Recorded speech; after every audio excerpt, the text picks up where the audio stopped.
Greetings and welcome to ConvoVs.Convo, where we have conversations we all want to have but don't. Yes, indeed. So thank you guys so much for joining us on another episode. I'm Crystal. And I'm Dana. And today we will be discussing the very important topic, and asking the very important question, rather. Yep.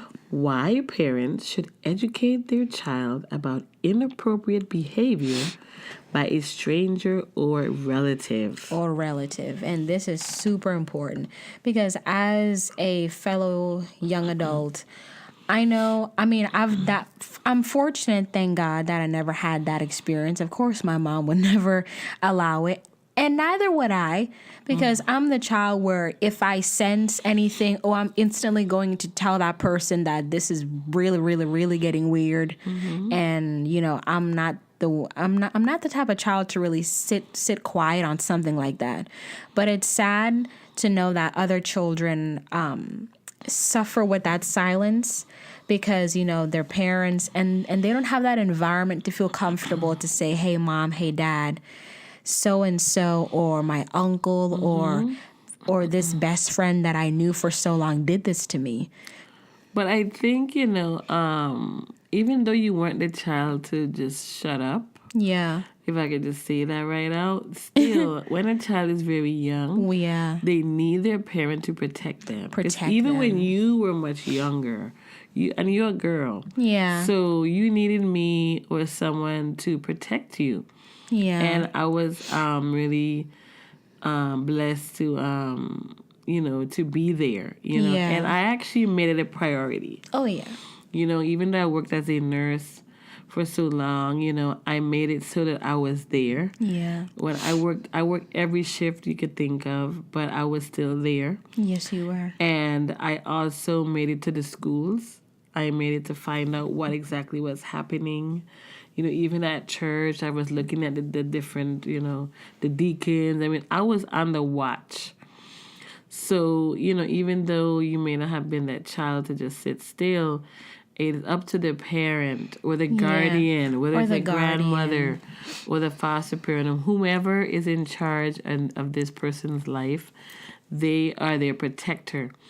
And they need to be aware that we need that spirit of discernment. Yes, we do. Where we can discern people. We need to listen to people when they talk. What they say. I don't care if it's your brother or your sister. If they're behaving inappropriately, if they have a drinking problem, and I'm not here to humiliate people who have a drinking problem.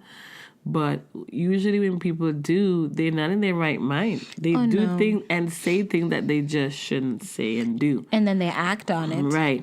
They may someone that's on drugs. They may someone that's just really just, a sexually perverted person. Exactly. And they don't have self-control. And they abuse children. They are mentally ill. They are sick. They're sick. And we as parents or guardians or whoever these children are with, we need to have eyes on them. We need to be on the lookout. Yes. We need to pay attention to words, to different gestures and smiles and touches, and we need to have all hands on deck. On deck. If there's both parents in the home, fine. If not, well, it's hard. But another thing, as being a single mom, I'm going to say this. Of course, it's tiring. Of course, it's not the desired outcome.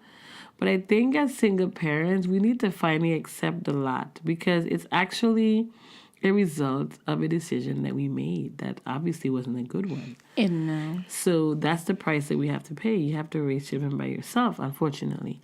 I think that we just need to accept it for what it is and just say, okay, say a prayer. If you're a praying person and say, Lord, cover me, my children, and just help me to be the best parent I can be. Exactly. And just do just that. And do just that. I always said, I'm not a father. Yeah. I may have protected my children like a father. I provided for them like a father would, but I'm still not a man. I only could have done the best job I could. Yeah.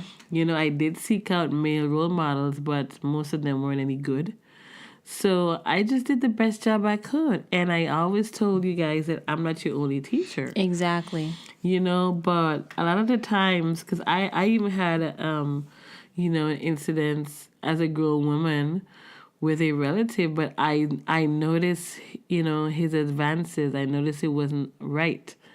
And I nipped it in the butt right away. And I was always watching for, this type of behavior, not just towards you guys, but towards me. Exactly. I was a woman in the workplace. Before I became a nurse, I was in the business sector, and, I wore pencil skirts. I wore, pants. I wore coveralls. I worked at an oil refinery. I worked with strictly men. A few ladies, but strictly men.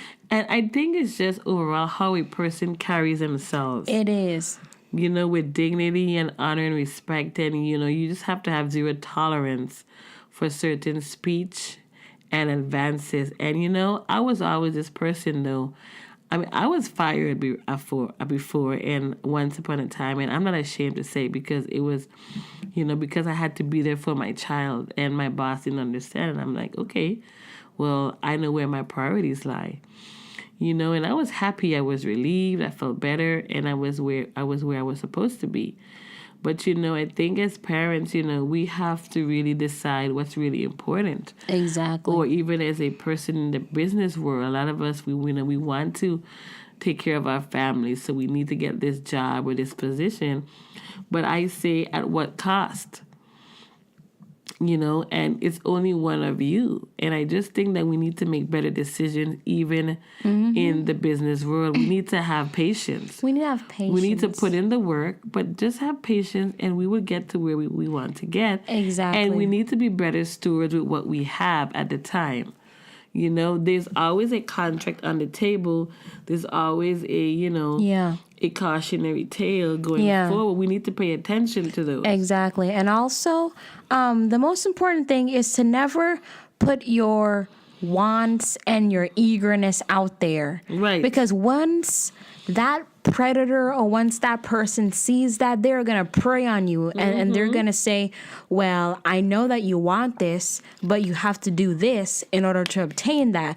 And they give you false promises, because we've heard so many people, even some celebrities say that, or even some musicians who really didn't break that glass ceiling because of what happened to them. They even say that some people promise that they will make their records crack the #1 charts, but that never happened.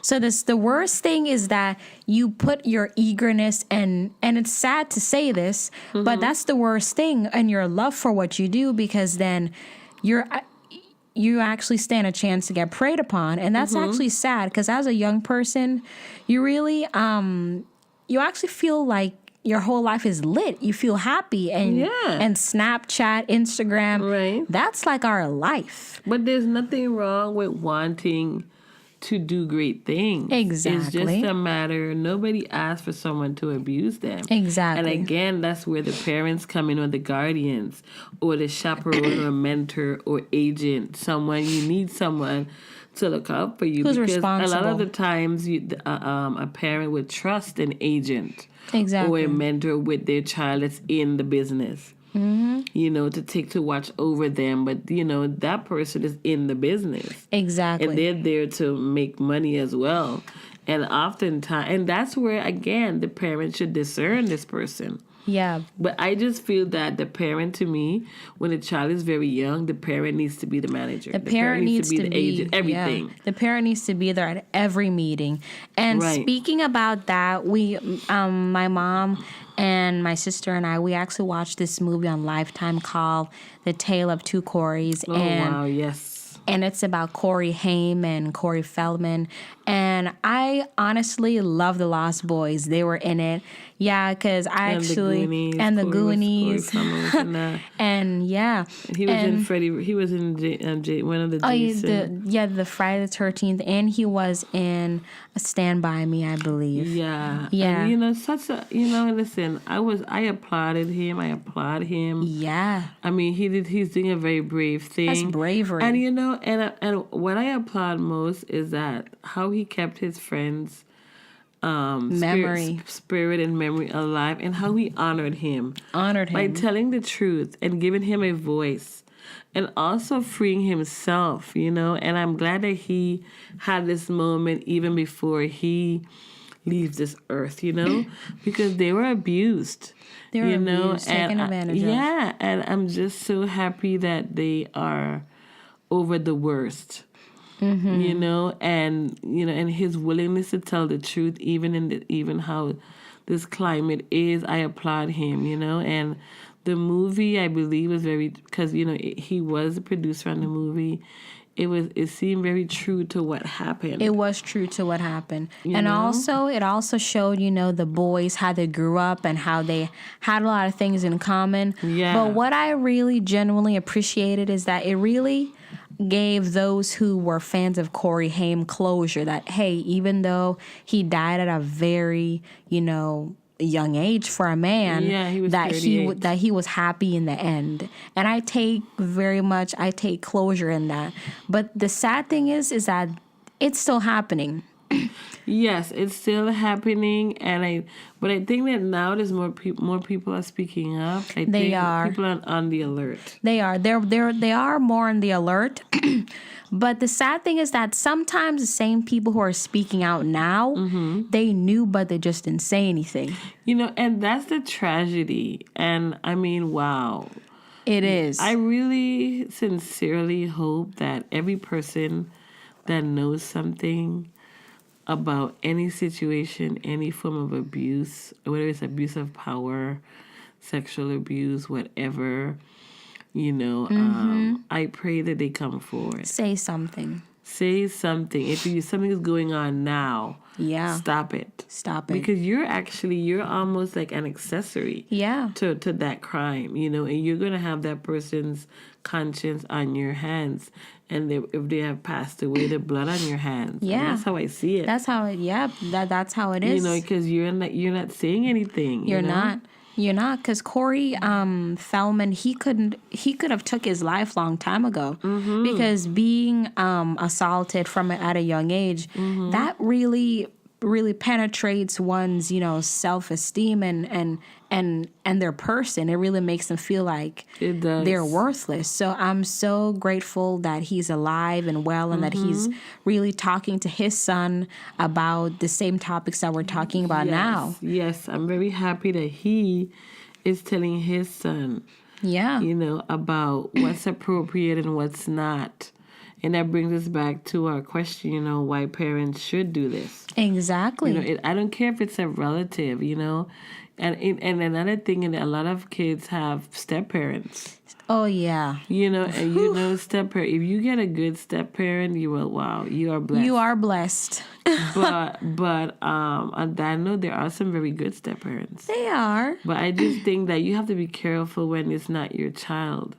The mother or the parent that's the parent of that child. That child is really going to need a lot more love and, maybe some counseling, and I think more communication. Like what I did with you guys was I had like little group sessions. A lot of conversations. I would speak individually.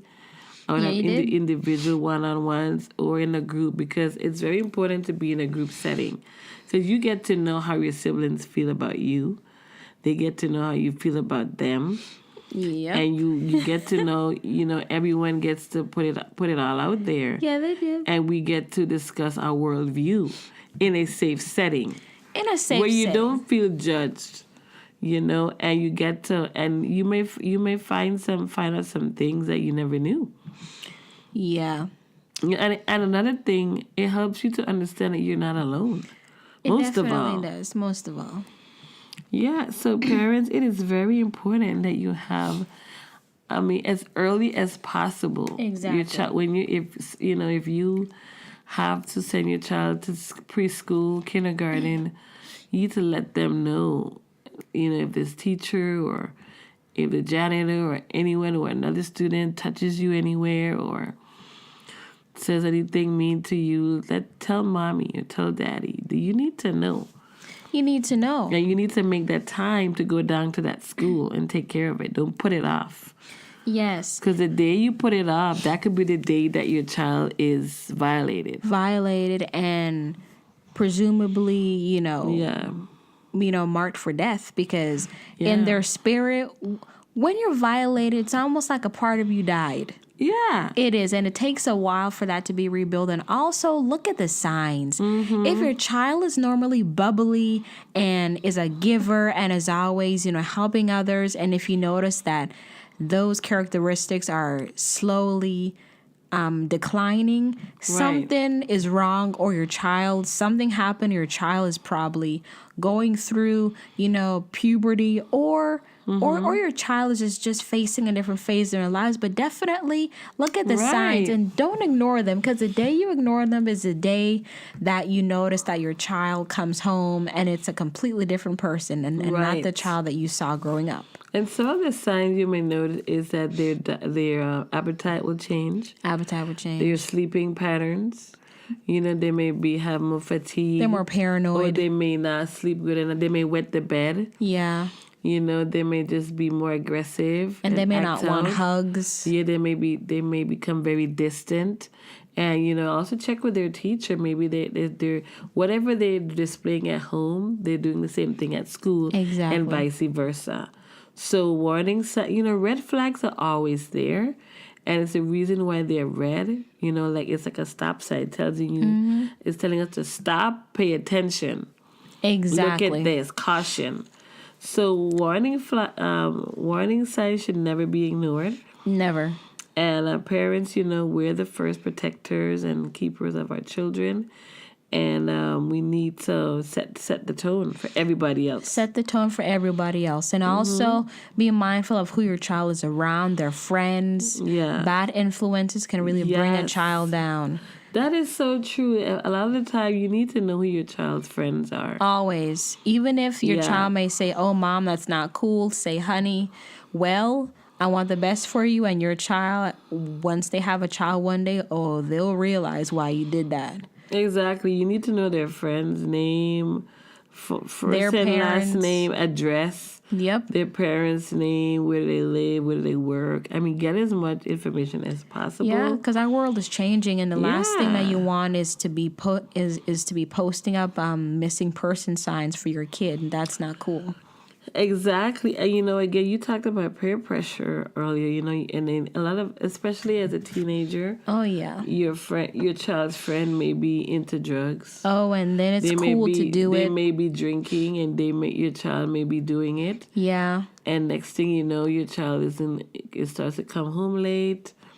Or even end up dead because because some children or some kids can't handle marijuana. Yeah. And then their mind, everything is messed up, and some people can't handle that. So really talk with your child about everything. Right. And I'm glad we went there, because there's so many inappropriate behavior. It's not just forms of abuse, but also if your child is in college, find out how their grades are, especially if you're paying for their education, or even just show up and visit them, Exactly. Because, we've had too many young people die or been the victim of hazing at these big universities. Too many. And I think that these schools really need to crack down on these societies where you all these sororities, and it's almost like a secret society almost. So I think they really need to crack down or even destroy them all. Get rid of them, because what's the use? Or regulate them better, because some of them do have different nonprofit case by case basis behavior. They do things for the community. But a lot of the times when they're at the frat houses, they just drink and just hang around. And my thing is, you're there to get an education. You're not there to, This group or sorority it shouldn't be the bulk of your college life. It shouldn't. It should be a very small fraction of it. Yeah. You know, but the sad thing is a lot of parents who are in fraternities themselves, they just, since they've been through it, they think it's okay. They think it's okay. They think it's okay until their child is found dead. Yes. Or being arrested for the murder of another child. So I just think that the whole climate just needs to change. You know, we need to really set boundaries as to what acceptable behavior is and what's not. What is and not. You know, because, you know, there's an old adage that says, you know, who feels it knows it. No. It's not until it comes close to home that's when you really understand. You know, you feel that loss. You feel that anger, that rage. You feel powerless because you couldn't have helped your child or done something before. So let's not wait until it gets there. Exactly. You know, let's just be wise about, you know, what we tell our children, you know, and how we address them. You know, they're real people. They see, they have ears, they hear, they can touch, they can feel. Let's not ignore that. Ignore that. Yeah. So we hope that this video has definitely, you know, sparked you to have a conversation with your child about, you know, these different peer pressures, or if someone is making inappropriate advances towards them, or even if their child has thought about smoking marijuana or trying to be cool for their friends. You know, these conversations are important. So they're very important, especially when the government is now, you know, is passing laws making things legal, to make certain drugs illegal. Yeah, whether it's medicinal or not. There will be effects, because let's say a family member or parent or a child gets access to this drug for medicinal purposes. That means that the drug is now in the home, and another sibling or parent or someone now has access to it. And there you go. So that's why we need to have these conversations. Yeah, that's why. You know, the child needs to understand why your brother or sister needs this for their health. It's to help them feel better. It's not for you. You know, and vice versa. Oh, mommy needs this to stop her, help her with her pain. Yes. Don't take it. It's going to make you feel, you know, this could happen to you. So we just need to be very, you know, transparent. Yeah. So we are so grateful that you guys chose to tune in to our episode, and we hope that our channel really blesses your life. So always, we are grateful, and please subscribe, and please leave a comment below to let us know if you can relate to the topics that we're covering. And thank you so much to Corey Fellman for sharing his story, along with Corey Hames. Yes. And all of the brave women who has come out, and men who has come out and said, listen, the time's up. Time's up on sexual abuse, pedophilia, time's up on abuse of power, time's up on hazing, time's up on just the racketeering and the lying and the debauchery. Yep. You know, it's time for us to be, and also time's accountable. And time's up for not saying anything. Yeah. Yeah, because it's all good and well where everyone is coming out, but if no one is saying anything, then we're just going to have another outbreak of this happened, and that happened. Right. So guys, thank you so much for listening to us on Convo versus Convo. See you next time. Bye guys. Bye.